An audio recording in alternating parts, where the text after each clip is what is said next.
What's up, my boys and girls? Today, I want to reply to an important question related to the Ethereum merge. The Ethereum merge is coming in mid-September, and a lot of people want to know when can I withdraw my staked ETH. So can you withdraw your staked ETH after the merge? And the reply is not that simple. You cannot withdraw it immediately after the merge. So in this video, I want to talk about the upgrades that we need to wait for so that you can withdraw finally your staked ETH, and what can you do in alternative if you don't want to wait and if you want to have some additional liquidity. So let's get into it. All right, to start, I want to show you this chart over here, and let me move myself to this side. And here, what I want to show you is that you have at the moment over 13 million ETH staked on the beacon chain, on the Ethereum beacon chain, on proof of stake. And this number is more likely to increase post-merge. A lot of people are not yet sure if the merge is going to be successful or not, and a lot of people are waiting. I believe it's going to be successful. There is 99.99% probability that the merge will be successful, but a lot of people still waiting. So we have until now 13 million ETH staked, which corresponds to approximately 11% of the total Ether supply. And this ETH is locked until we have a certain upgrade that is going to happen 6 to 12 months after the merge. So we need to wait for this update called the Shanghai update. So as you can see here on this slide that I have prepared, to withdraw your Ether that is staked, you need to wait for the Shanghai upgrade, which is a fork that is going to happen on the Ethereum blockchain 6 to 12 months after the merge. And even after this upgrade happens, you will still need to wait days, weeks, or even months before you can withdraw your staked ETH. And why, you may ask? Well, you need to queue up. Not everyone can suddenly withdraw their staked ETH. Otherwise, this will be a risk, a security risk for the Ethereum network. Imagine that suddenly tomorrow, half of the validators want to leave the Ethereum network. This will be a security risk because suddenly the network is going to lose half of the validators, and that's not good for the network. So there is a limit for the number of validators that can enter or leave the network.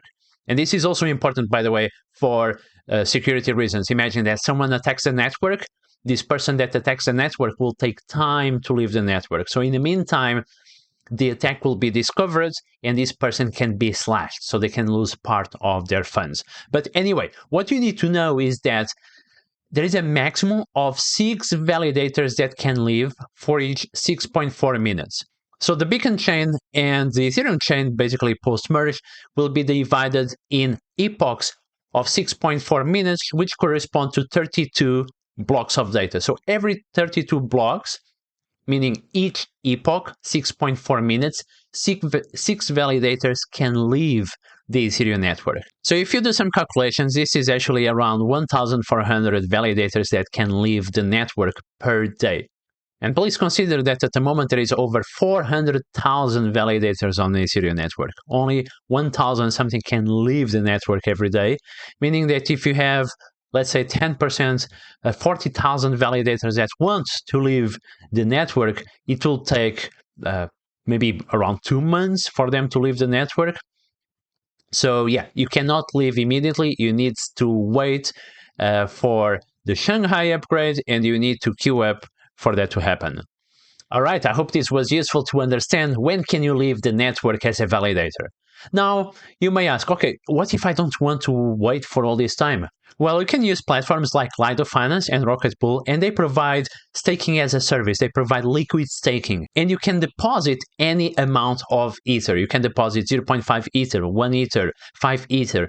And if you want to run your own nodes, you need to deposit 32 ETH to become a validator, right? But with liquid staking, Lido and Rocket Pool, not only you can deposit any amount of ETH, you can deposit only 1 ETH or 0.5, whatever, but also these ETH that you deposit, you will receive a token that is a receipt for that deposit. So on Lido, for example, you deposit 1 ETH and you receive 1 STETH, 1 staked ETH, and you can redeem these staked ETH at any time for Ether. Actually, it's not really redeeming.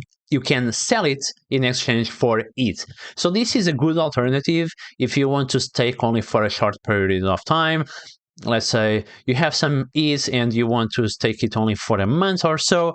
Lido and Rocket Pool can be very good alternatives because you can stake and unstake anytime you want, because they are taking care of the validating nodes under the hood, and you don't need to worry about that part, and you don't need to worry about queuing up and all that stuff.